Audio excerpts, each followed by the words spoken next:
Hi, everyone. Welcome back to the Unholier podcast. I'm your host, Jenny Smith, and today I am joined by guest Daniel, who was a survivor of religious trauma within the Independent Fundamental Baptist Church. Daniel was not only in the IFB, but he was also a college student at a Bible college. And he received extreme scrutiny for having an opinion. So I'm excited for you to hear this episode and maybe even comment and give us your opinion on what he had to say and what happened to him. So let's get started. Welcome, Daniel, to the podcast. It is so good to have you here today. Thanks for having me on. I really appreciate it, and I enjoyed talking to you the other day. I'm looking forward to this.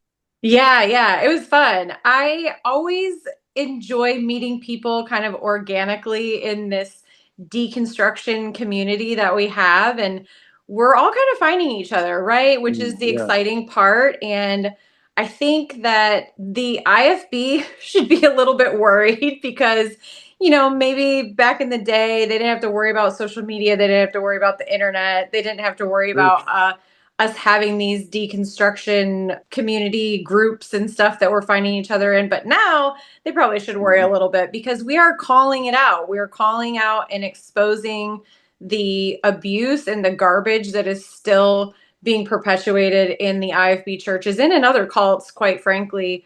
But I'm excited to hear your story. I heard a little bit the other day when we talked on the phone. And for those of you who don't know, there is a term in the Independent Fundamental Baptist community called a preacher boy. And so why don't you explain, because you were one of these preacher boys in the IFB. And so just kind of give the listener who has no idea what that means, what kind of standards are put in place for you, what kind of expectations, all of that. And then we'll kind of backtrack a little bit and go from the beginning of your story and then to where you're at now. Okay. In a general sense, preacher boy is a term that's used to refer to young men who feel like God's calling them to become a preacher or a pastor or an evangelist of some kind. And then, of course, you're sort of more actively a preacher boy when you actually go to one of these Bible colleges and are working on getting your pastoral theology degree or whatever they call it. Mm-hmm. And that's what it was called at mine. And then, of course, after I graduated, even before graduation, though, I was involved in different ministries and stuff like that. So, including preaching. So I was already definitely a preacher boy, preacher man, you might even say. Yeah. Okay. So you weren't one of those beta boy preacher boys. You were more of a manly preacher boy. Those are few and far between, by the way, in the IFB. Yeah. A lot of pretentiousness. Like it's almost like performative maleness, Yes. performative masculinity, but very fragile if you dig a little deeper. Mm-hmm. Yeah, that's a really good point. It's definitely a facade. So I would just interested to know, like when you were in college, and we'll get to where you went and all that stuff, but when you were in college training to be a preacher boy and you were going through these various courses, when you had to get up and do a sermon for your class, because I know my college sweetheart was a preacher boy, right? He was a Bible major and he was studying to be in full-time ministry. And so they had to do these sermons and they would get graded on them by the preacher boys class and by the professor or pastor that was leading the class. And there was always this formula. Like you had to follow a formula. Like you have to open with some kind of statement. Then there's some kind of story that maybe people can get compelled by and Yeah. drawn into, and then you read your verse. It's always You're really this. peeling back the curtain right now, Jenny. I know. That's because I dated one. I know. Yeah, And my dad was the preacher, so I of mean, course. Yeah. yeah, it really was this recipe that you had to follow. They taught it in the Bible colleges. And I think that's all I've ever known. And again, too, just even like the order of the services, it's this ingredients where you go in, you have the song service, you you have announcements, then you have more songs, then you have a special number, then you have the choir, then you have the sermon, then you have the invitation, and Yes, people are yes. crying, and Yeah, it really is weird how it all seems to be like that across the board, right, with the IFB. So yeah, you did learn that in college. absolutely. In fact, you're talking about the order of service. I used to have, when I was leading music for the Spanish ministry of our church, I had them printed out every time. And then, of course, having like the basically which hymn number that we were going to be doing, I would like write it in and stuff like that and make sure all the relevant people who needed to know all had them and who Mm-hmm. gets up when and all that kind of thing. It's a very weirdly formulaic. Yeah. Yeah, Yeah. Everyone had to be in coordination too. It was like a almost a production, right, on Sunday morning. absolutely. Yeah. Yeah. Can't have any dead space either. You got to keep it moving, right? Yes. Yeah. Yeah. Yeah. Can't have it be like, "Hey, Bill, are you singing the special this morning?" Oh, the funny thing is, some churches do that though. Some churches do Some that. churches, like usually very small churches, but I've been to churches that are like, okay, we're gonna have Sister Jen come up here and she's gonna sing a quick number, and if she wants to lead it, have a prayer up first, that's fine. And No, yeah, no. oh, The that's true. girl, the Women, woman can't pray in church. What are you talking that's about? true. Women can't lead the prayer, right? Right. All right, Right. let's all pray first, and then Yeah, yeah.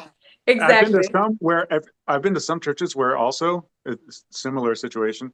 Everybody during like the prayer, like let's pray for a good service today, blah blah blah, right? Everybody prays out loud. Oh yeah. Isn't that creepy? Very crazy, right?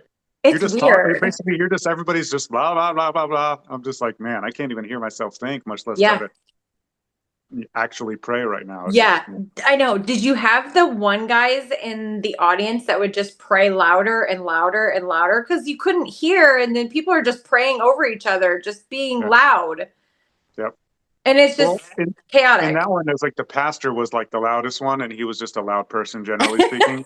So he just naturally everybody heard. So when he was done, we all weren't hearing him anymore. So we would all quiet down, and Yeah.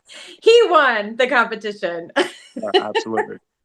But you talk about having people just randomly come up and sing, like, oh, the pastor's like, oh, are you singing, or could you come up and sing a special? That would happen to me. And Oh yeah, so even to this day, I swear I have some PTSD from being called out in church, like, hey, Jenny, why don't you come up and sing a special for us right now? And I'd be like, I don't have anything prepared. yeah.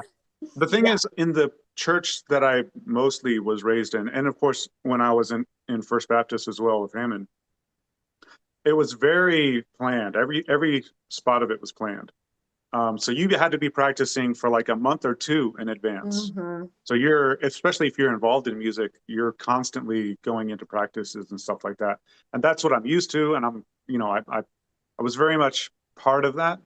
And Hmm. so when I occasionally tasted the side of churches that just were very just random, like, hey, you Yeah. get up and sing. Hey, brother so and so, you get up and have a prayer for us, please, and that kind of thing. Yeah. It was very much a culture shock to me, but it's Yeah. fine. And I have said before that like Hiles ran a tight ship over there. That whole like regimented, they're more formal. I've Oh yeah, compared that camp, as we call it, that camp to the Ruckman camp, where Ruckman, their church was very informal. It was really chaotic in a lot of senses.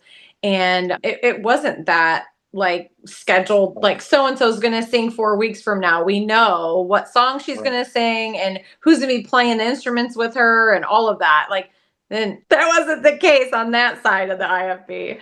It was very much like, oh, well, the Holy Spirit told me to tell you that you're singing the Sunday special today. Right.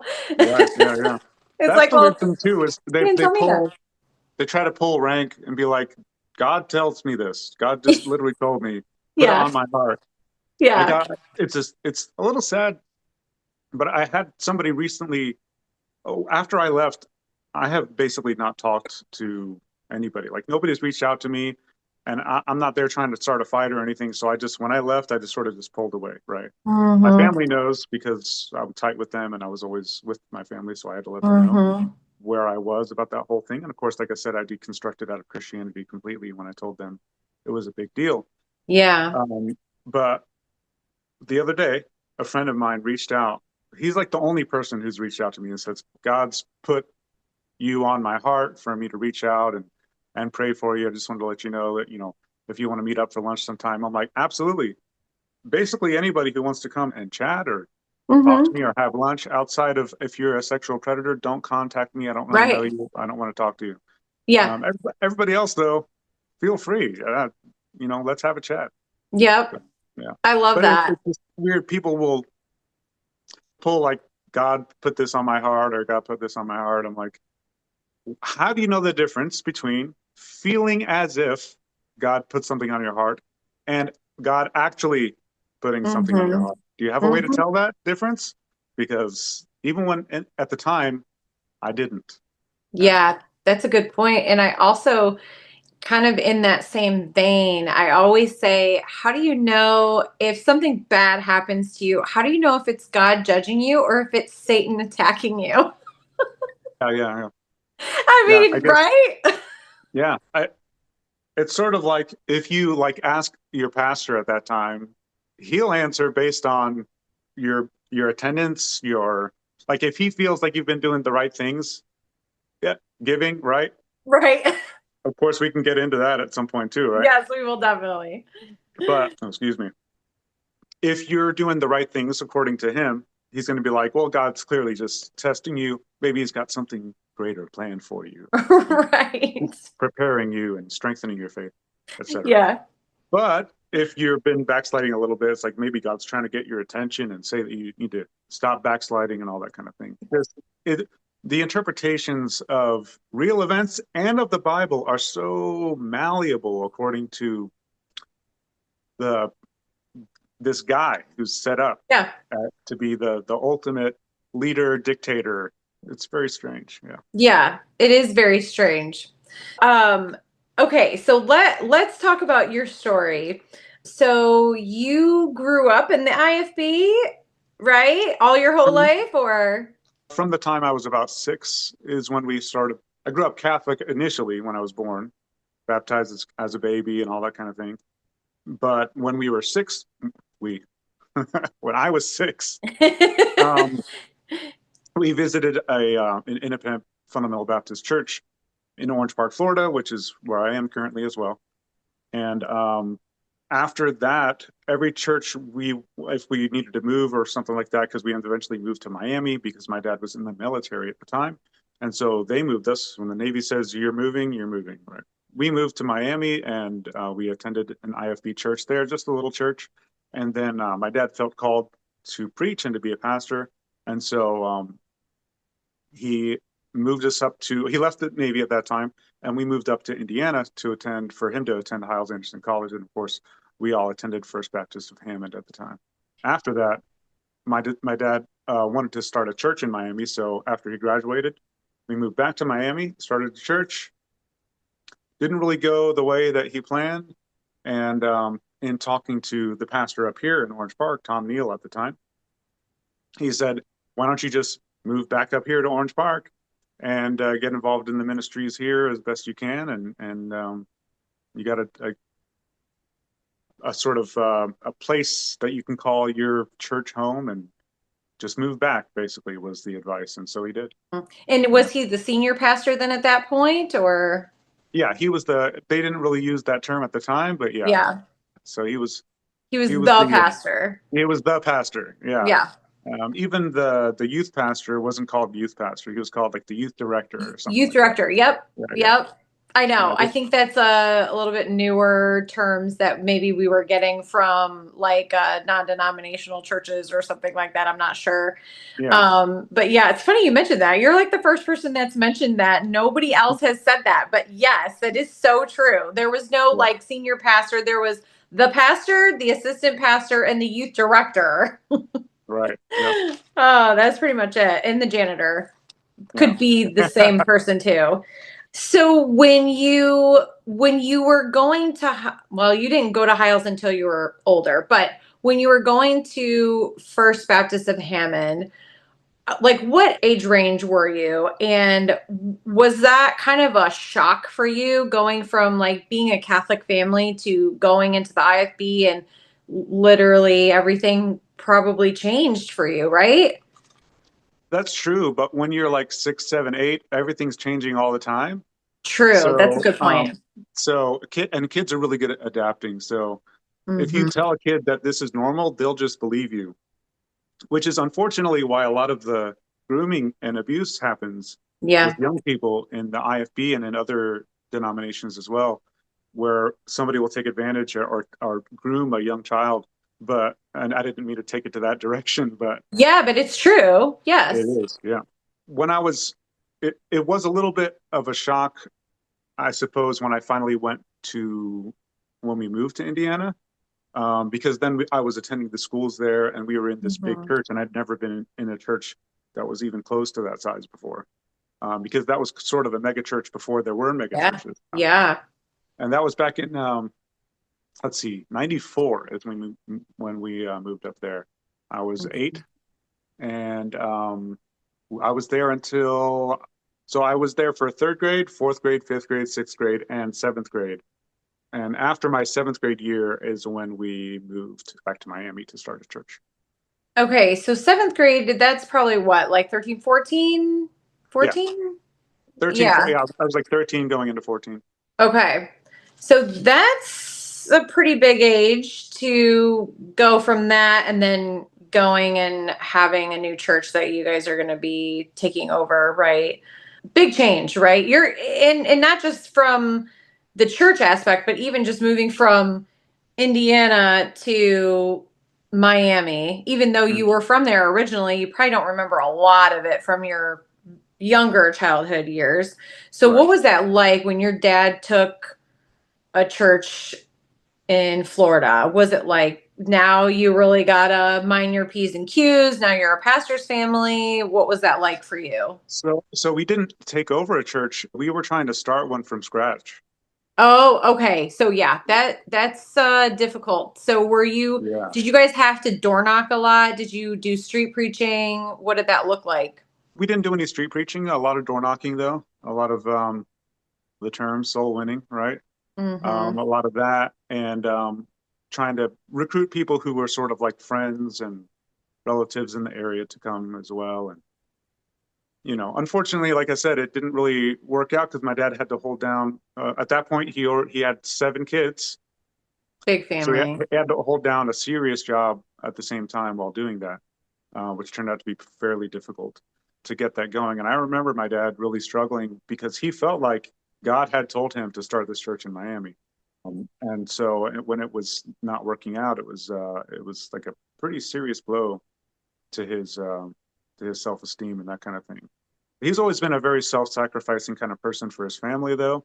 And even though he made let's call it a mistake of putting us in the IFB, he always wanted the best for us. And Mhm. even when we moved back up here, before he found like a good job that could support his wife and his 7 kids, he was still like driving back and forth every week to Miami to go to work, staying Wow. down there during the week, and then driving up Friday night through the night to spend Saturday and Sunday with us, and then driving back Sunday night, like Wow. for like over a year. Yeah. You really don't hear that a lot when it comes to IFB pastors. You don't hear that. So I give him kudos for that to finally be able to call the ball and say, this isn't working out down here. I gotta switch gears and do something. And I know just even in my own experience, and I've talked about this on my episode, and I know it made people upset because I talked about my dad, and my dad was an IFB pastor, albeit he wasn't a typical IFB pastor, but he allowed these certain extremist IFB people into his church. He allowed them to have leadership roles in the church. He allowed them to have influence. He allowed them to perpetuate a lot of religious trauma that the kids that I grew up with had experienced, including myself and my brother. And so that makes people uncomfortable when I call that out, even though it's my dad. And I appreciate hearing stories like what you just said about your dad, where your dad was like, I'm going to put my family in a priority position because Mhm. I need to be able to support my wife and kids. And I will tell you, if it wasn't for my mom, who wasn't your typical IFB pastor's wife either, because she had a career outside of the church. And if it wasn't for her, we wouldn't have been able to make ends meet at all. So for the parents who are in the IFB who are keeping their family's priority, kudos to you, because that doesn't happen very often, unfortunately, especially when it comes to ministry families. It's like you're kind of taught you have to be this like impoverished person because you're laying up treasures in heaven, though, right? So Yeah. you got to be dirt poor down here and you have to sacrifice down here, which is not, that's not biblical. You need to provide for your family. But okay, so you guys went back to where you're at now. Yep. And at that point, then you kind of dropped some names that I think a lot of people listening will, they'll ring a bell. Some big names in the IFB. There was a falling out with one pastor, and Hiles and all of that. So let's get into that aspect of it. So your dad takes this church, and how are things going at that point? You're about 14, things are going well, I'm assuming. You go to Christian school. So the first year, we were sort of just homeschooled, so we could like, Okay. yeah, that was an experience, let's say. The second year, we ended up attending a Christian school of a church that we had known of before. Mm-hmm. Um, but of course, as we're starting this brand new church, we didn't have the resources or the people even to have a school, so we didn't have anything like that of our own. Mm-hmm. But as I'm doing that, that's around the time that Jack Hiles died. Mm-hmm. And so there was a big sort of upheaval in the IFB, let's call it power structure. Yeah, And who's of going to be course, the next big one? The that's right. next guy. Yeah. Yes, right. And of course, it was sort of assumed at the time that, since Jack Scott had married Jack Hiles' daughter, that he was sort of the heir apparent, and he was also very popular at the time. He was fairly charismatic, and even though the teenagers often would sort of tease him, or not tease him, but I went to school with Kenny Scott, his son, and we would. I don't know how much you remember about Jack Scott and the very awkward things that he preached and taught, right? We discussed, I Yeah. think, a little bit. Yeah. Um, but he would come to speak at like in the junior high and like mention sex like way like more than I've heard that word probably before or since from Jack Scott. And I was like, we would always, I'm like, Ken, why is your dad being weird? And he's Yeah. like, I don't know. I don't know, man. He's not like this. But yeah, it was very strange. But like I said, Yeah, that's so around bizarre. the time that Jack Hiles died, that was like we were all very sad, of course, at the time because he was like, of course, the hero worship in IFB is crazy, but like we were Mhm. like, he seemed like such a permanent fixture in the IFB that, we were very sad at the time, of course. And then when Jack Scott took over, I started hearing some mumblings because there was a little bit of a rift between Jack Scott and our pastor at the time, Tom Neal, and to where Tom Neal came out with a little like a newsletter called the Baptist Contender at the time. This is forever ago now. That was almost like a more extreme version of the Sword of the Lord. Okay. Yeah, and so Wow. they would be like hammering Jack Scott for some of the things he was teaching that were just very strange and also not biblical. But yeah, very very. So he would be hammering him, sometimes hammering Shelton Smith, even though they eventually made Wow. nice. Yeah, they Okay. eventually made nice with Shelton Smith, and so they would have like sort of Lord conferences basically here for a little while. Mm. I don't know how that relationship's going now. I don't think that's going anymore, but you know how the drama is in the Yeah. IFB. It's very crazy. Yeah, it But is a lot of drama. yeah. But anyway, so after that sort of went down, we end up moving back here to Orange Park. I joined the Christian school here. And at the time, I still had it in my mind that I was going up to Hyles Anderson College. But when I started to hear some of these things about what he was teaching and how it was unbiblical, and some of it was just also very weird as far as his thoughts on marriage and intimacy. I don't want to be crude, of course, but some of the thoughts were just very, and some of the sermons, even like the whole polished shaft one, just very, very awkward to hear Mm-hmm. and to watch. And of course, like we talked about seeing the guys in the white suits behind him during Yeah. that conference, just like just like clapping like seals, Yeah. and just like it's just so because I had actually known some of those guys right when I was living up Mhm. there, and their children and stuff, and I'm just like, you guys are just sitting there listening to this crazy person talk, like crazy person. Yeah. It took a while, I think, for the full level of the crazy to come out. But Hmm. so I started to hear this though as I'm in high school, and eventually I decide, okay, I'm not going to go there. And conveniently, of course, Tom Neal had a Bible college that he was running as well as a ministry of his church, and so that was Berean Baptist College, and I decided that I was going to go there, and I did. Yeah.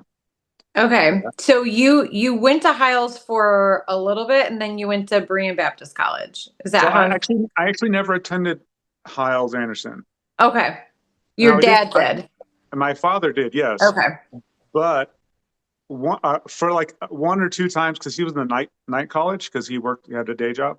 Mm-hmm. I had actually been to a couple of the classes when I was like a little kid, like 9, 10, right? Mm-hmm. He just sort of brought me. I don't know what it was for, but I was just happy to be there.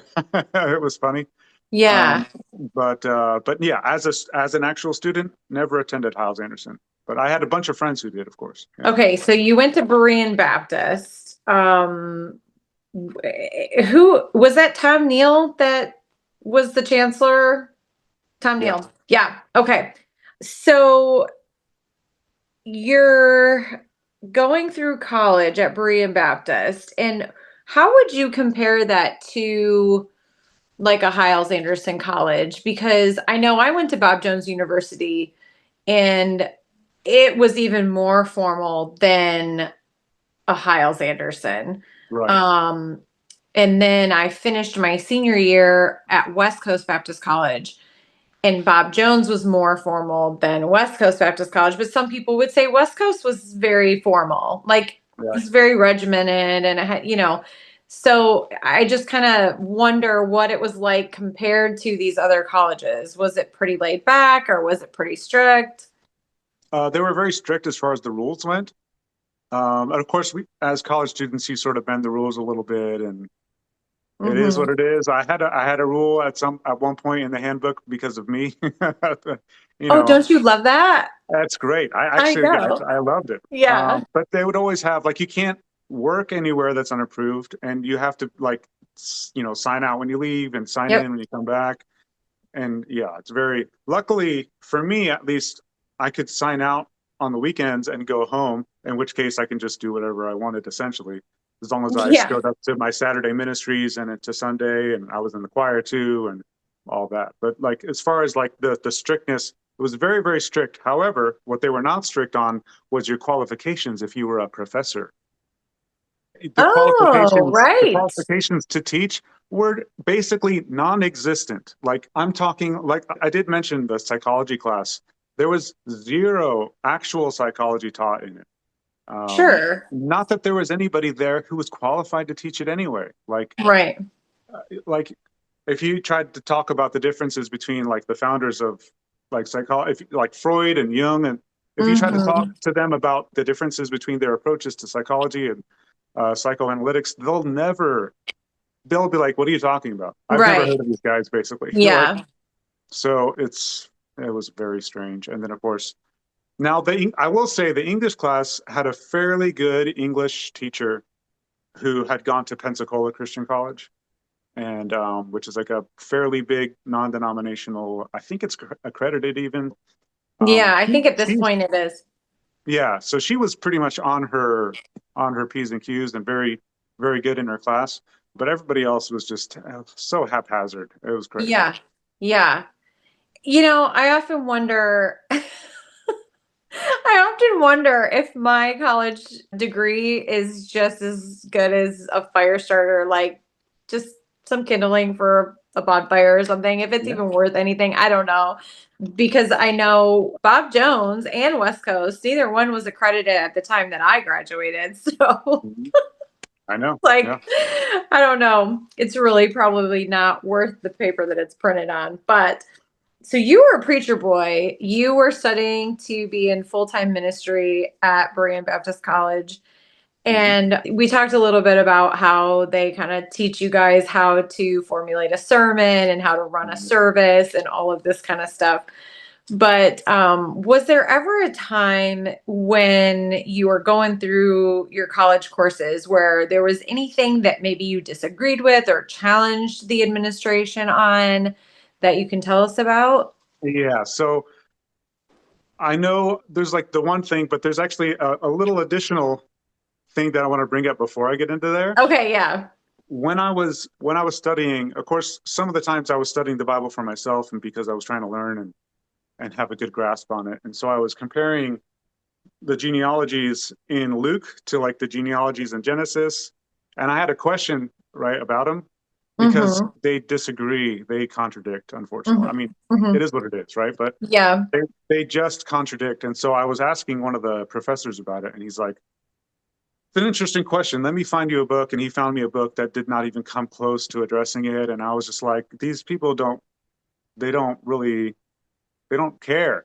It's like they're not, do you not understand that what I'm having here is in my world, like a big deal, like for the Yeah. Bible to contradict at all, like even in Mm-hmm. the most minute situation is you can't even think that thought or you're probably going to hell, really. You Yeah. probably are not even saved because the Holy Spirit would never lead you to question the word of God and all this kind of stuff. Mm-hmm. Let's not go into at the time right now why there's no real reason to call the Bible the word of God.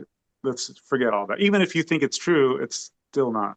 Anyways. The original is like inferior, remember, to the KJV. So Oh if yeah, you're yeah, yeah, not, yeah. I mean, the King James Bible is the only Bible. It's the Of course, of only course. Bible that exists that will be in heaven next Yeah, to God, yeah, right yeah, on the yeah, throne. exactly. That's it. So Yeah. if you believe in, if you're reading any other Bible or studying any other Bible, then you are a heretic.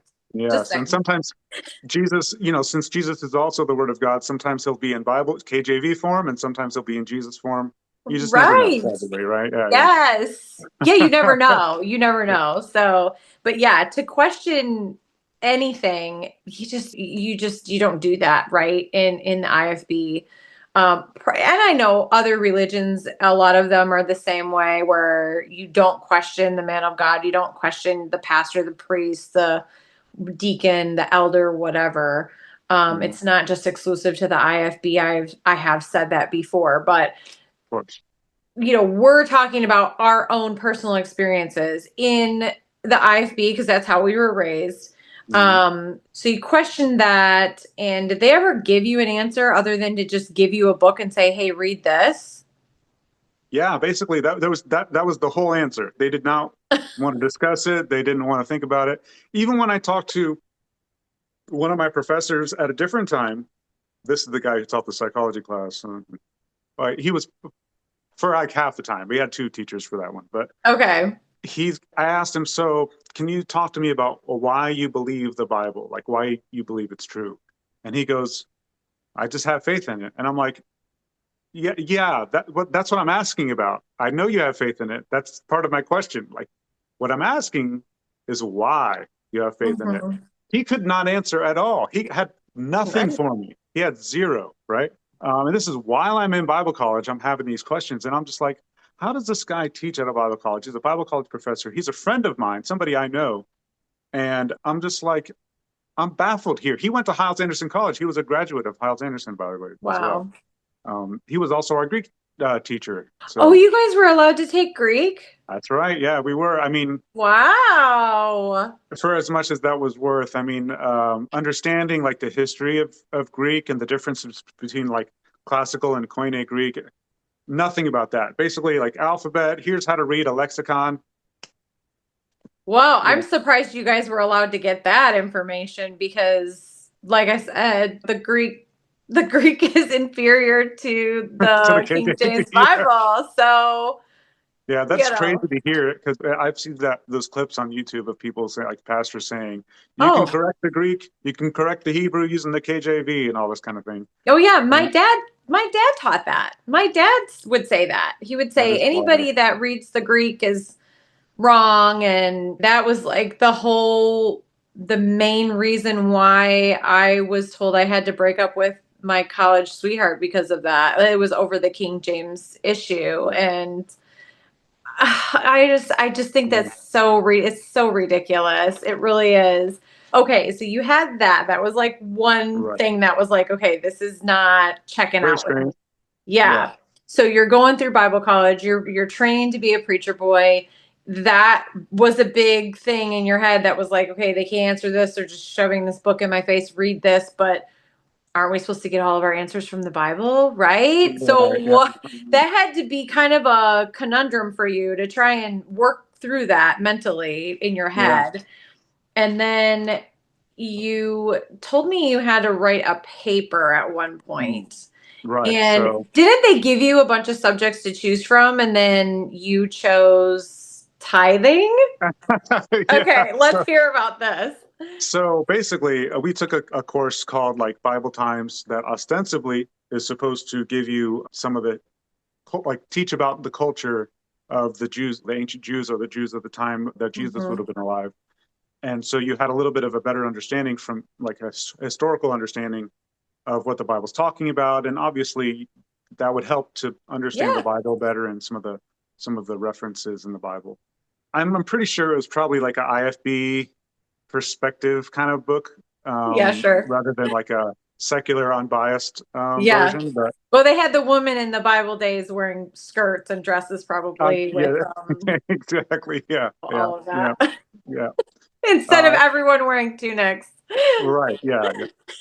So we had to write a paper about one of the subjects that was either covered or something about some subject, some religious or Bible subject, from a perspective like a historical perspective, and what we've learned about Hmm. how it was understood by the people who were hearing it for the first time, or the people who were reading it back then.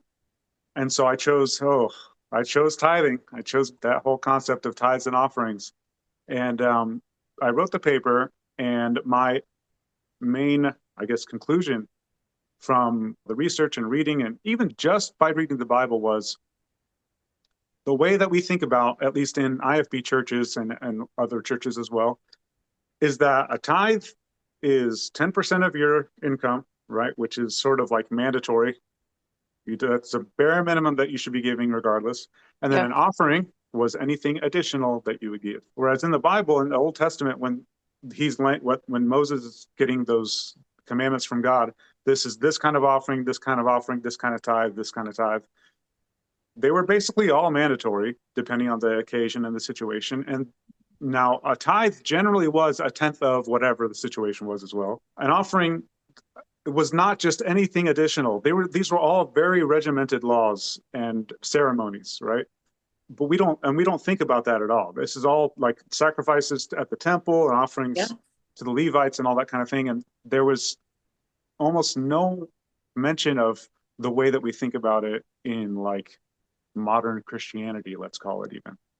And so, and even when people think, well, the New Testament church is not really under the Mosaic law, and so they don't have to do the tithes and offerings, and they would always come back with Abraham gave a tithe to Melchizedek, who was, the high priest of God or whatever, and that preceded the Mosaic law, which it did precede the Mosaic law, but Melchizedek was a king, a real, according to the Bible, of course, a real Hmm. dude, a real person who was a king of a real place called Salem that eventually became Jerusalem. And then Abraham had literally just had a battle where he took a bunch of spoils of war in Melchizedek's land, the land that he was governing. And Hmm. so if he gives him 10% of his spoils, that's basically just tax, like That's like what I I was said, gonna say. It's like a tax almost to him. Yeah. yeah, like a king's hunting tax at that point. And so, Hmm. and he wasn't commanded by God to give that. He just gave it. Like Mhm. there was no command. So that whole thing of like, according to the story about Melchizedek and Abraham, tithing and offering is just a command from God from way back then. I'm like, it's not. It's literally specifically in the Mosaic Law. If you don't think you're under the Mosaic Law, then the tithes and offerings are not really, you're not doing them as if from the same understanding that they were commanded originally. And Mhm. so when I pointed that out in the paper, of course, that's caused a little bit of trouble in my life, let's call it, right? Yeah. When I turned it in, like I said, my last name starts with an A, so I was probably the first paper that he was grading. So a few hours later, I was playing a little bit of pickup basketball before going into work that day, and somebody came running, running to the basketball court and said, "Hey, well, the Fox wants to see you right now." Right? And I'm like, "Right now?" He's like, "Yes, right now." I'm like, "Okay, fine." You know, sweaty and everything. I ran. You know, I walked to his office, and it's him and the at the time president of the college, Bill McSpadden, who was there, who was also used to work for Jack Hyles back in the day. So they were there, and they had my paper in their hand, and they were like, "So we read this paper that you wrote here. What have you been reading?" And I'm like, "The Bible."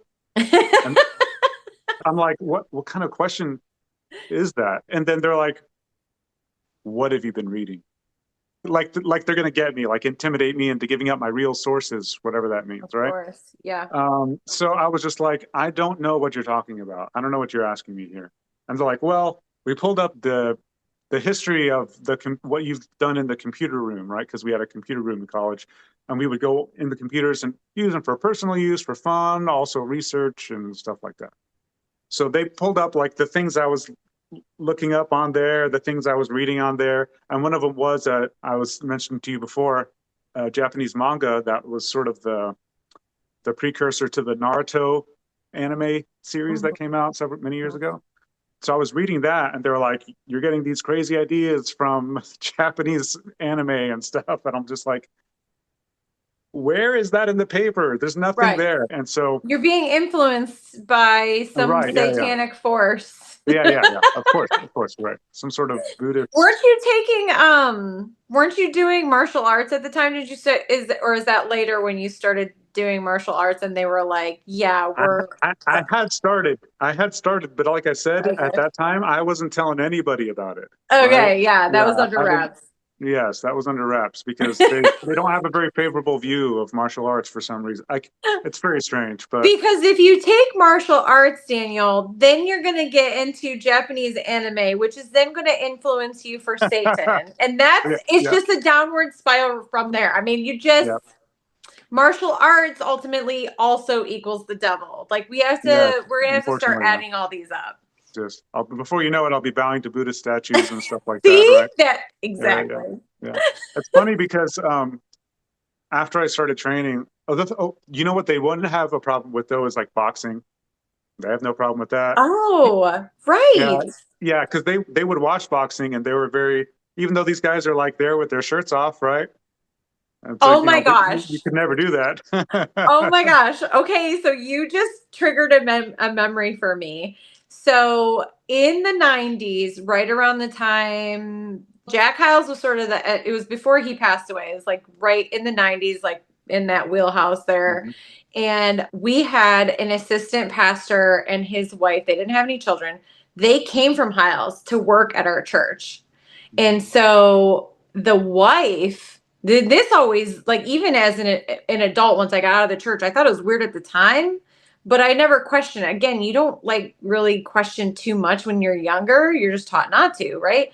Yeah, She was obsessed with wrestling, WWE, her you're favorite, kidding. I swear. And everybody in the church knew it. And she was from Hiles. She was best friends with the dean of women. Like, You're kidding in me. That's fact, crazy. she was obsessed with Hulk Hogan. And I'm like, how is this okay? These guys are running around in these little tiny Speedos, grabbing each Mhm. other's crotches, throwing each other around, and everybody was okay with it. I don't know why. It didn't even make sense to me. Make it make sense. I Yeah, don't even know. yeah, I can't even explain.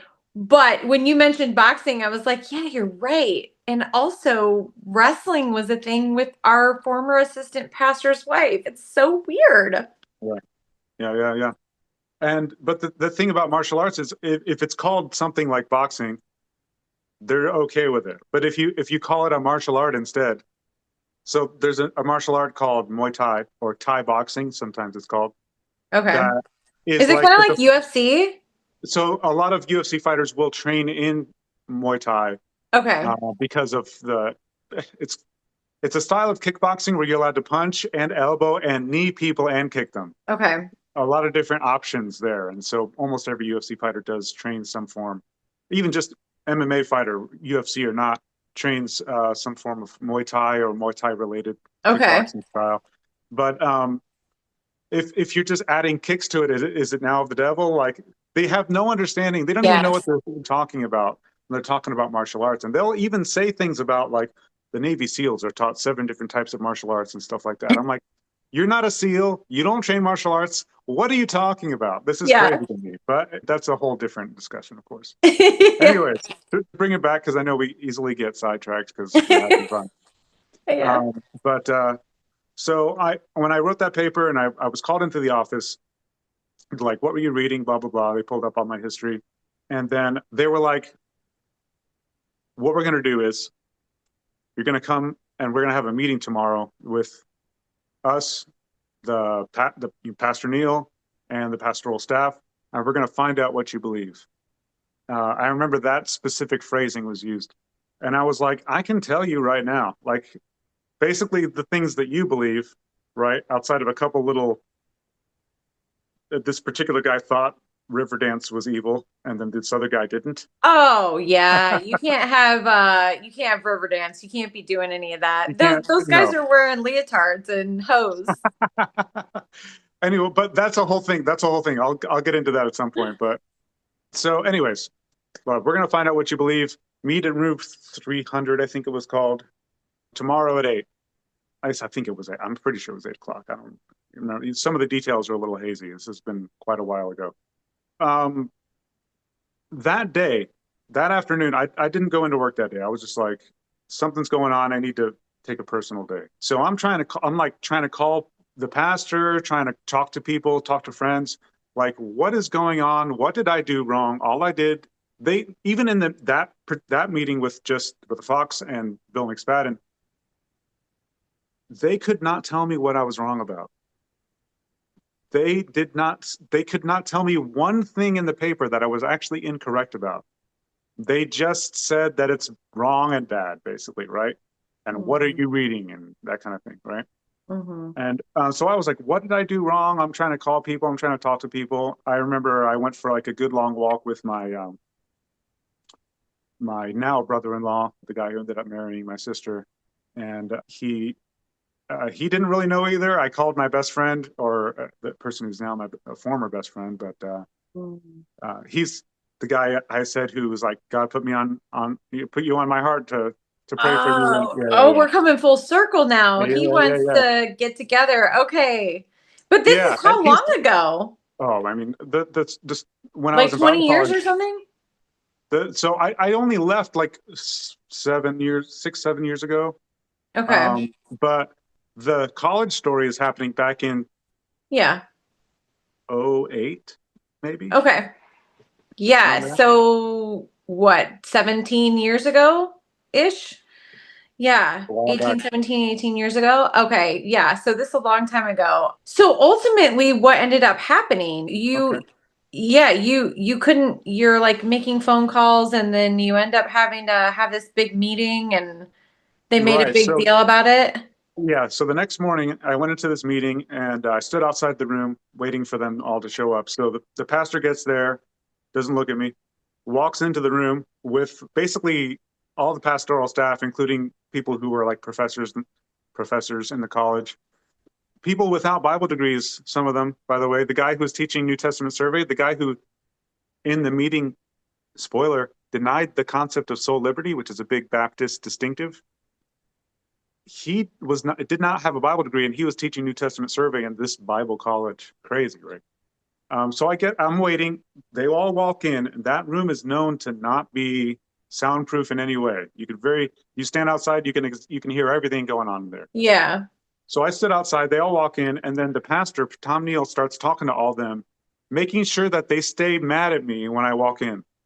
Making sure. Now remember, when he walks in here, he, you know, you guys have seen him grow up and all this kind of thing.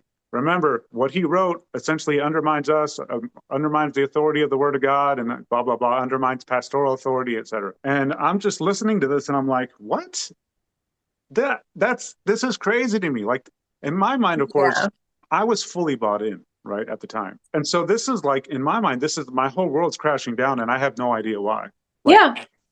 I could not have been more confused. If there's nothing I could have that could have been happening that could have made me more confused, right? Hmm. So I walk in, and when I walk in, there's two tables set up, and each of the people in the meeting is sort of sat in a chair behind one of these tables, and there's in like a V sort of shape. And then there's one lone little chair in the middle of it, just a little folding chair, just as exposed as could be. And so that's where I'm going, right? So I sit there, and we have a little kangaroo court where basically it's like you're going to basically apologize to us or you're getting expelled, right? So as the meeting goes on, they try to like convince me that I'm wrong, right? Or Sure. Get you to denounce basically what your yeah, conclusion was in the paper. Yeah. right, right. And so they're like, if Jack Scott wrote this, we'd call this heresy, wouldn't we? And all this kind of stuff, right? And I'm like, you guys still can't tell me what was wrong in it? This is I'm here like, what am I hearing, guys? What am I Yeah. hearing? So I remember one of the men in there was the music leader at the time, and he's like, I know that you're a well-meaning young man, but you must have been influenced by somebody who had left the church. So I don't know if anybody knows the name Dean Miller. Dean Miller had left a few months prior to this, and he's like, maybe he got in your ear and this kind of stuff. And I hadn't been in contact with him, so that meant nothing to me. Then then somebody else was like, if Jack Scott said this, then we'd call it heresy. Then this other guy was like, you're not really listening to the pastor. You're undermining pastoral authority. In my mind, I don't even believe in soul liberty. I put my soul's security in the hands of the pastor. That's the man of God in my life, and so that's what I do. Just like the people of Israel did, in the Old Testament with Moses, right? He's the Moses of our time. So whatever he says, I listen to regardless. And I'm like, Wow. and of course, in my head, I'm like, isn't that the problem you have with the First Baptist people who are listening to Jack Cobb teach all this Right. crazy stuff? But of course, at the time, I was very intimidated. I was like maybe 21, maybe 22, Hmm. something like that at the time, and very scared. In my mind, I'm like, if I get expelled, I'm going to be shunned in the church. My family's going to be disappointed in me. I might be kicked out of the church. I'm going to be definitely kicked out of the college for sure. Hmm. That'll be the least of my worries. I'm going to be missing out on the God's will for my life and all that, right? You're also going to be blacklisted too, right? So you have this group of it is a lot like a fraternity, as JC Groves put it in a few episodes prior to this one, where they all do talk to each other. All these preachers and pastors do all talk to each other, and so if you wanted to become even an evangelist, not even just a pastor, like if you wanted to travel or become a missionary, don't support so and so because he believes this and he's a compromiser, Mm-hmm. they would say that about you. And so then these pastors wouldn't have you in their church. They wouldn't let you speak or present your ministry. And that's how they are. It's just Yeah. it's very much a fraternity like system, but yet they all gossip about each other too. So it's like it's really weird. The um gossiping is crazy, yeah, crazy. it's a very Especially, strange dynamic. yeah. So as I said, one of the moments that I'm maybe most ashamed of in my whole life is I was like, I basically said, yeah, I'm wrong. I'm sorry. I don't know what got into me and all this kind of stuff. And then they made me first of all, well, I was in the tour group and I lost my tour group scholarship for that. They also took my Sunday school class away after that, right? Because I was teaching Sunday school. I was in the choir. I was in everything. I was in bus ministry. I was Hmm. leading services in nursing homes and stuff like that. I was in everything I could be, right? Yeah. So that basically went away. And then brought up in front of the whole college, made to apologize, even though I hadn't talked to any of them about this. And I had to get up there and basically apologize in front of the whole college, right? Which is fairly mortifying, as you can imagine, especially Oh for a young yeah. kid. Yeah. And it's just crazy going back and thinking about some of these memories because, of course, I wish I could go back in time and just laugh in their faces and tell them that Yeah. they're crazy because, like I said, they could not tell me anything I did wrong. And after this, of course, after I had to get up and apologize in front of the whole college, after this, they made it against the rules. Oh, this is my rule. The rule, right? They made it a rule that you could not talk theology in the dorms. What? You're in a Bible college. Yeah. So the thing is, me and friends, because I started a prayer group 4 out of the years I was there, 4 years in a row. I started a prayer group on Sunday nights, right? So, and sometimes we would share a little devotional, like we rotate. One person would share a devotional one week, and the next week somebody else would do it. And then we would all pray and stuff like that. And we would also discuss theology and especially little finer points that were maybe not 100% clear in the Bible and stuff we were learning in class. And we would discuss it. Sometimes we would argue about stuff we would disagree on and stuff. And they made it a rule after that you could not discuss theology in the dorms at all, which is Unbelievable. wild. I'm going there for a theology degree, Mm-hmm. and we can't talk about it. Basically, it's like Fight Club now. It's like you just can't talk about it. And I'm like, basically, ask your teacher or shut up. Basically, Oh wow. it's very strange. But yeah, that was that college story. That's super traumatic, Yeah. though, for anybody to experience something like that. I mean, the pressure that was put on you, and then you had to apologize, and then they still stripped you of your scholarship and your leadership roles that you had. Like, how do you recover from something like that? Well, I felt like I couldn't at the time. Hmm. Like I said, I was as confused as somebody could be. So I decided to just keep my head down and get through because basically I was set to graduate that year, right? And they held me back because of that. Basically, So you had so to pay like for another year, that's right. plus Yeah. you lost your scholarship. Yes. So financially, that wasn't the best scenario for you. No, no, that was not great. It was not great. So I had to stay another year, and this was, if I remember correctly, this is in the first semester. So I had to go through that rest of that school year and then do another school year after that. Even though I had way more credits than I needed to graduate, because I took a whole lot of classes I didn't need for my major just so I could learn more, right? Mhm. Of course, what I was learning was not really that insightful, let's say. Mhm. But I had to stay another year, and then I just kept my head down, try to do as well as I could, and be involved Yeah. in whatever ministries they allowed me to be involved at the time. And then after I graduate, or when I was coming up on my graduation, the guy who was leading the Spanish ministry, the Spanish church, was a friend of mine, and he came up to me and he said, "I think that God has put you on my heart to run the music of our church, of the Spanish church, right?" And so I was like, I was overjoyed at the time. I'm like, okay, this is what God is leading me to do into the Spanish ministry, and maybe I'll get opportunities to maybe even preach, and I'll have to get a little bit more serious about my Spanish so I can speak it a little bit more clearly and fluently. And so I did. I actually joined, got into this. I was like, sure, absolutely, as long as Pastor Neil is okay with it. Of course, he's the pastor over the Right. whole ministry, I Isn't it suppose. funny though that you have to get that approved by the pastor, and that's so typical too in a lot of different religions in the IFB, where you Mhm. just don't make any major decisions without having your pastor's approval, because I guess they have some uh extra close spot to God to where they can Yeah, hear a little clearer than everyone else can. yeah.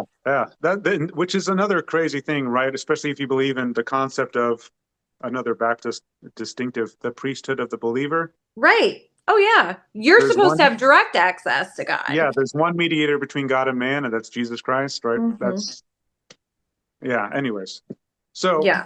and the funny thing is that cultish behavior, right? And let's call it what it is. It's literally cultish behavior. Hmm. You can see it.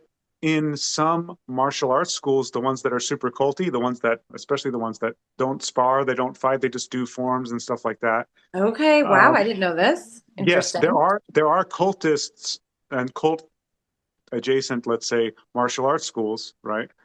That, and you can always tell. You can always tell. It's so clear once you go and even just visit them or talk to the instructor or whatever, that he thinks he's a god or something like that. He's, Interesting. has all. So they will, after teaching a lesson or whatever, they'll sit around and wax eloquent about life lessons and stuff like that. And they expect them, like their students, to not train at any other martial arts school in the area, and to not do any other martial arts even, or not, and they'll have their own advice about what kind of car you should drive, what kind of how you should run a marriage, and like all this kind of crazy stuff that's like, So bro, familiar. Yeah. you're just a guy who knows how to do karate or whatever, or martial, Brazilian jiu-jitsu, or that's what I mostly do is Brazilian jiu-jitsu. But like, you're just a dude who does that. You're good at that. Fair, fair.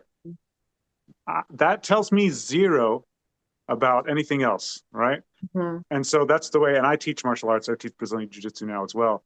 And I'm the same. I'm just like, look, I know a decent amount about this, right?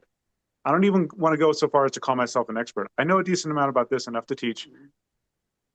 That tells you zero about anything else in life. If you want to know my Right. opinion, I'll always tell you, but I'm not an authority on anything else, right? I'm Hmm. not even an authority with this. I'm just, if you want me to coach you, I'll do that, right? And I think Hmm. that's how pastors should be in a church as well. Like, if you want to come, awesome, right? But these people that run this sort of cult like hyper authoritarian churches, like, it's so unhealthy, and it leads It is. it leads to this kind of like abuse cycles where people will be shuffled around if they've caused abuse or harm and stuff like that. And that's one of the things that gets me so angry about some of these IFB churches, because they are almost by design, not almost, they are by design Yeah. authoritarian, right? Very Hmm. hierarchical, and that's a huge problem. Yeah. So you did graduate finally, right? Yeah, graduated. I joined the Okay. Spanish church as the music leader there, and that was interesting to say the least. And I did get some opportunities to preach, even because the Spanish pastor wanted me to. Hmm. And so I wasn't fluent, and I'm still not, but I started to learn a lot more. My father's Colombian, so I had grown up around some of it, and then as I started to learn, when I was sort of outlining a sermon, and so I would sort of run certain phrases by my dad and be like, does this make sense? Because it sounds awkward as I say it. And he's like, that's actually an English idiomatic expression, and so there's not anything direct in Spanish. What the expression is trying to say is this, and we would, work with it, and it was a lot of fun. Hmm. Yeah. Um, yeah. So let's pause here for a second, because what always made me question the whole King James thing, right? Mm, When they would say, this is going to be translated into this other language from the King James. And we both know, I mean, I took 2 years of high school Spanish, which I don't know, I don't remember a lot. I also took 2 years of college French, which I didn't retain a lot of that either. But I do know from taking two foreign languages that there are words from English to another language that sometimes don't translate exactly the same and might have a little bit of a different meaning to them mm, when they are translated. And so I it was always like, oh, well, we translated it from the King James. It's like, well, yeah, but they still might not be getting the same exact meaning as what it's saying in the King James version. So mm, why aren't y'all translating it from like the Greek and Hebrew to right. getting more of a baseline from that versus from an old English translation? But Mm, there was never any kind of good explanation for that. It was just, oh, well, they have the King James version in their language. It's like, right. okay, You, well, you want to hear something that nobody will talk about in the IFB oh, about I love it. Let's hear it. about the King James? Most of them don't know this, by the way. Anyways, so if you say this, they'll be like, "No, that's wrong." Wait, The are we going King, to talk about King James, who he was? yes, No, no, Oh, no, I no, can't no, wait. no, no, Okay. no, no, no, no. We're Oh, not who he was, right? oh, okay. Because we can talk That's a about whole that. other. He had almost nothing to do with the translation itself. I just mean the KJV. Of course, Okay. he had like translation notes. He's like, don't put any marginal explanations outside of the words. Don't editorialize and stuff like that, right? The King James version was not a true translation. It was not a translation. It was a revision of the Bishop's Bible. That's all it was.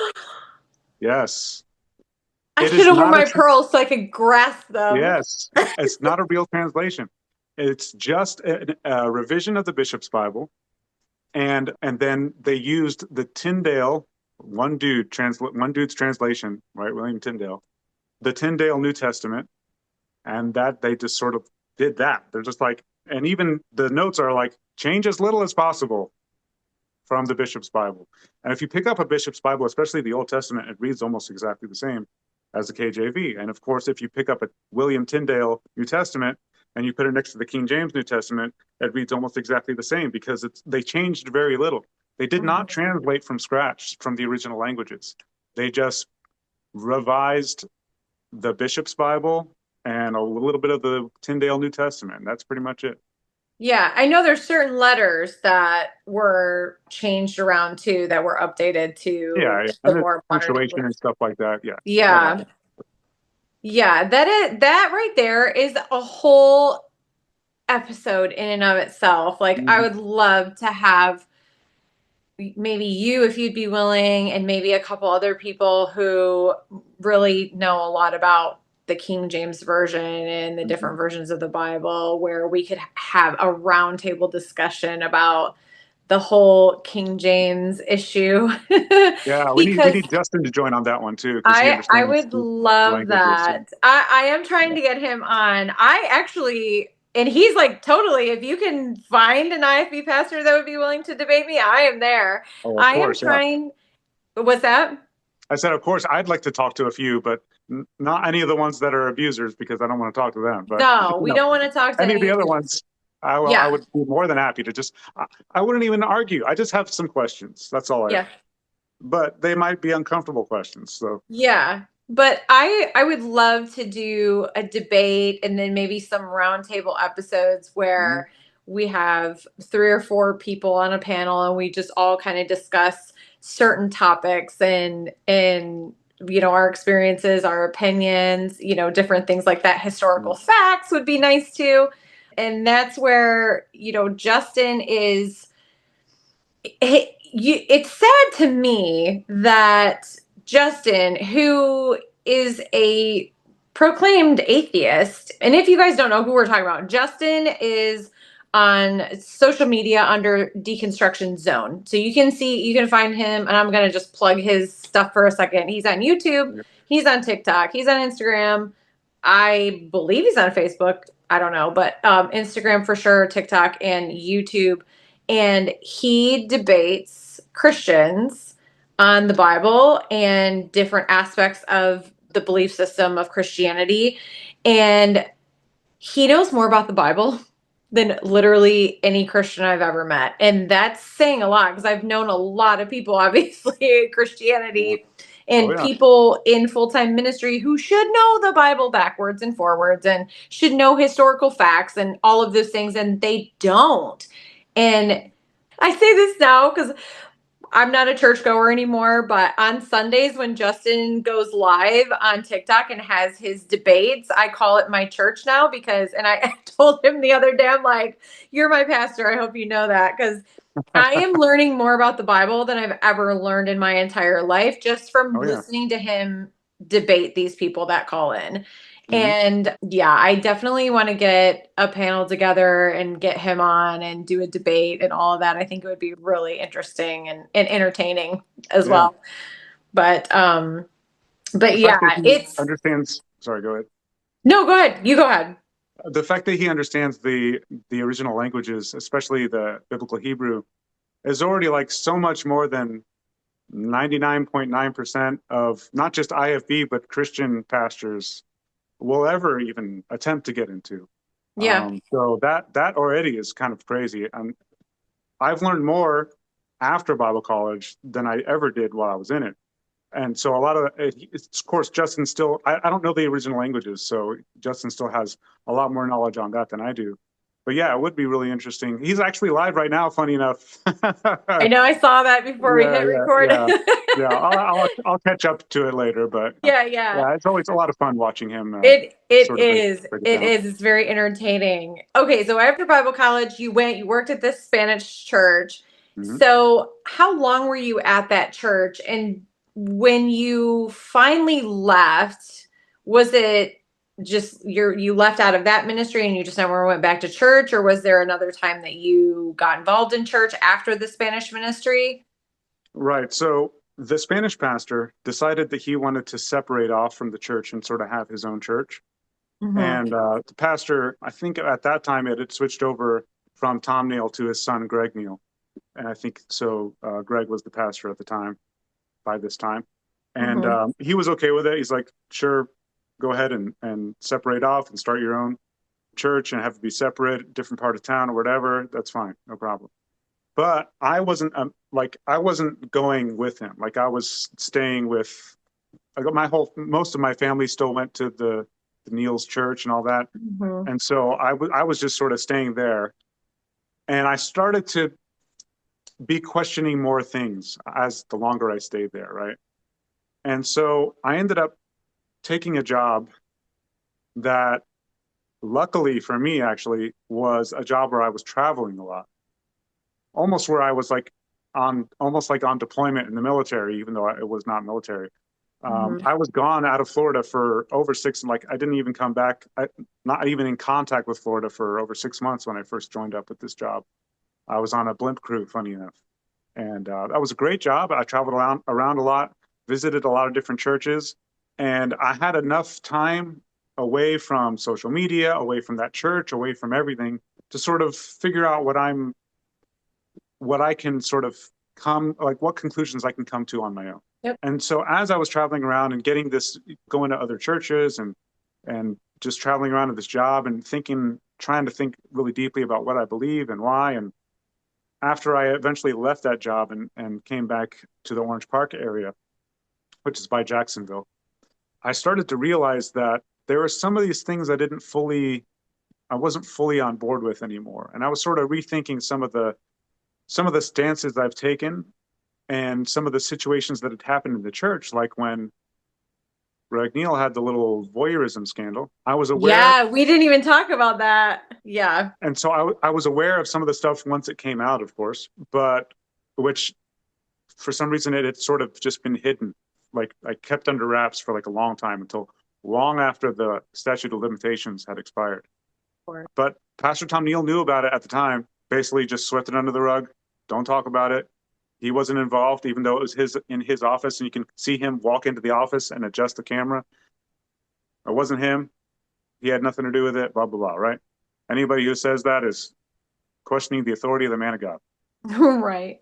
I started to rethink that. Right, and I started to rethink how they handled the Dave Hiles stuff, that the scandals that happened when he had come here, and what he was caught for, and how they handled it. And I was like, I don't know if I really agree with that. And then at the time, this is sort of after I had left the blimp crew and I sort of moved back. There was a situation where this guy Cameron Giovanelli was being hired. He had joined the church from, I think he had gone to West, was like the president or something. Maybe not president, but like one of the leaders in I think West Coast Baptist. Was One of he those at the college or was he at Lancaster Baptist Church? at the college. Okay. Yeah, I think he was a leader in the college. Like I said, I'm Okay. not sure if it was West Coast now that I'm on the spot, if that's the Mm, college he came from. But he had been like a pastor, a youth pastor at somewhere okay. else, and Out then he had, west. yes, in a college out west, yeah, either there Yeah. or one of the other colleges there. But prior to that, on towards the East Coast, he had been either a pastor or a youth pastor and had abused a young girl there. And I didn't, of course, nobody in the church knew about this. They just knew that this new guy and family was joining us. And you know how they ship them around, right, when they Oh get in yeah. trouble. Yep. So once I found out, of course, I met him and he was a nice, charismatic guy and all this kind of stuff, right? I had three little daughters, and his wife's very nice. And meeting them, I thought I was like, okay, cool. Nice addition to the church. I don't know why he's here and why he left where he was, but okay, cool. Then I started to look him up, and I was like, what's this? What's going on here? Like, Hmm. he's got some like a pretty serious allegation here against him, and like somebody who's has like this girl who came out with what he had done to her when she was young, 15, 16, was putting herself in a very vulnerable situation to actually come out. Like a lot of people don't know, but so many sexual abuse victims are scared and Hmm. embarrassed and humiliated. So Hmm. that they don't even want to, they just want to ignore it and pretend it didn't happen. They want to go move on with their lives. They don't want it to like hang over their heads and all that kind of Yeah. thing, right?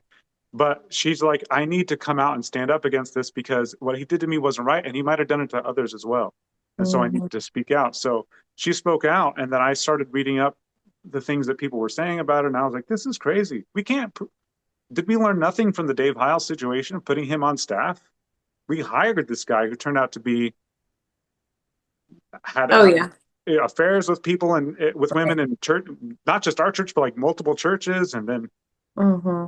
was caught with some unsavory stuff on his computer as well. And like, did we learn nothing from this? And we're putting him on staff. We're going to use him to help restart because the Bible college I went to, Berean Baptist College, had shut down. Like it went under at some point. They wanted to restart it and have this guy be the president, Cameron Giovanelli be the president of the college. And so I'm like, now they're going to be putting him on staff in this college. And he's still under a pretty serious investigation. And now, Right. of course, this is a few years ago. Now in 2025, he's already been pled guilty to like unlawful sexual contact with a minor or something along those lines, right? And which now it's like, okay, he's pled guilty. You can't say that he was just falsely accused anymore. Like he Right. literally said, I am guilty of this, so that he was potentially looking at more years in prison, but he just had to, Sure. he had to register as a sex offender and all that kind of stuff. I think he's like in Iowa or something now, regardless of any of that. But at the time, I'm just like, did we learn nothing from this? I can't agree with this. This is not right. And now looking back at the Greg Neal voyeurism situation as well, the stance of it wasn't Greg Neal, don't question it and shut up, basically, that is, it's so antithetical to anything that a moral person could do. What you should do is, and you shouldn't wait until years later, as soon as it happens, you should be like, look, let's just say, for example, let's just say if it wasn't Greg, right? If it wasn't him, even though it's in his office and you can see him basically adjusting the camera, let's just pretend Yeah. it wasn't him. What you might say is, we don't know who it was, but we have maybe some suspects or whatever. This is what our investigation is doing, right? Mm-hmm. And let's just say if it comes out later, right? We don't know who it was. We're trying to find out who it was, right?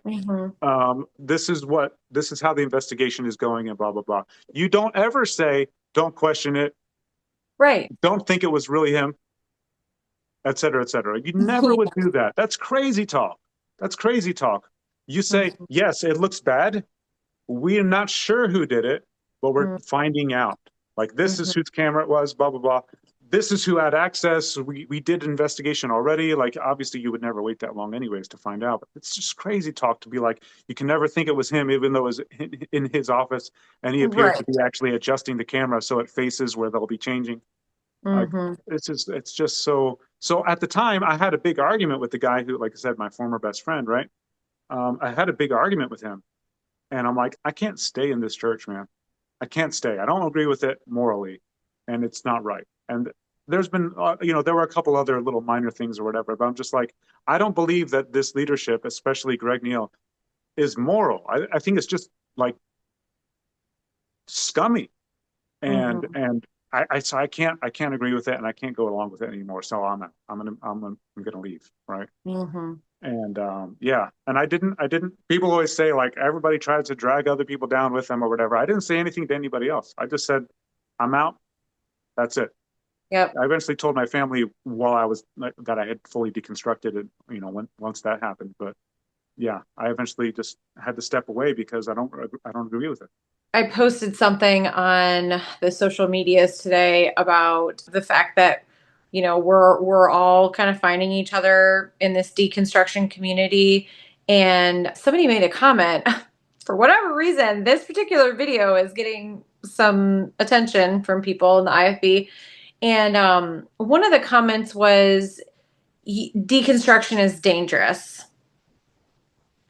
Really? So deconstruction is dangerous because why? Because you're finally able to get away from the noise of that echo chamber, and you're able to sort of examine for yourself what truth really is. Is that why it's dangerous? Because it actually might enable you to come to a different conclusion than what you were brainwashed to believe? Is that why it's dangerous? Yeah, I suppose. Yeah. I guess to the IFB, it should be looked at as dangerous because if people start to actually question things, boy, that's the end. That's the end for them. Like you could these kind of cults cannot survive under even the barest level of scrutiny. Exactly. So, Daniel, as we conclude this episode, I want to give you a chance to kind of tell people who are listening whether they are still in the IFB, if they are like still very dogmatic about the IFB, or maybe they're considering leaving the IFB, but they're not sure what to do, or maybe they've left and they've deconstructed and they're kind of where you and I are. Do you have a word for our listeners to conclude this episode, to kind of just let them know it's okay? This is what you can expect, or this is what, Well, my final words for my episode are, and we'll leave it at that. I would say if you are questioning things, right, you're still in it, you still believe, but you're questioning things and you're afraid to continue to question, I would say that if the God you believe in is real, would he not want you to be honest with yourself? Would he not want you to live an honest life? And you can only truly live an honest life if you question yourself and if you question what you believe and what you think and consider the fact that you could be incorrect about some things because obviously Mhm. none of us are, I certainly am not omniscient, and there's no humans that I know of that are omniscient. And therefore, and of course, and infallible. So it's important that you have to question yourself and what you believe and what you think about. And if you are right, the only thing that can come about from questioning is you'll find out why you were right. Mhm. And then if you're wrong about something, you'll find that out as well. And that's scary. It's difficult. It's one of the most difficult things I've ever done in my life. Mhm. Maybe the most difficult, really, to sort of face that and realize that a lot of the things I thought were just, but though it is scary, it's important and it is rewarding, let's say. And if you have already left sort of mentally, you deconstructed at least away maybe from the IFB doctrines and you're thinking about separating away, see if you can find community in something else because it really is important. I'm lucky Mhm. that I joined into Brazilian Jiu-Jitsu and the communities there are very, very strong. You get close to people really, really quickly and make strong friendships. And of course, always be open to being friends with people and to not, even if you have IFB friends, right, to not necessarily judge people based on specific opinions they have. You can judge the opinions, right? Mhm. But look at how they treat people. Right. That's how you'll know. Because I've known people who I disagreed with so severely on political, religious, social things that I decided to look back and think, you know what, they disagree just as strongly with me, but that doesn't necessarily mean that I'm a bad person. So let me think about them. I watched how they treated other people. And if they Mhm. treated other people well, I was like, you know what? They're still a good person, even if they believe something that I think is incorrect. And of Mhm. course, hopefully, they'll have the same thoughts about me. And, we can talk about that. But it's important to find community and not a homogenous community that always agrees with everything you think. That's not the Mhm. kind of community that's going to help you grow. Be willing to question yourself and be willing to reach out to people, especially if you are looking for people who have gone through similar experiences or who are struggling or have struggled like you. Don't be afraid to reach out. I love that. I love that you mentioned community and the importance of community. And you kind of find your tribe when you get out, right? You're going to lose probably most, if not all, of the people that you were used to growing up with and being around and thinking that those people are your friend. Unfortunately, a lot of them probably won't continue a friendship if you do leave, but that's okay because there are wonderful people out there. You just got to find them.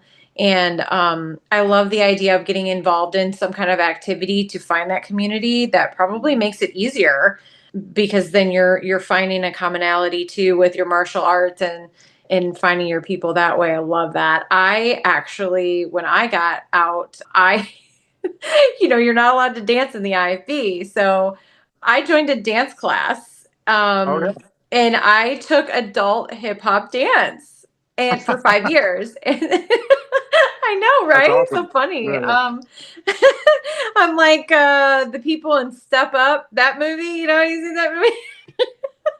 Yeah, I'm not going to break it down for y'all, don't worry.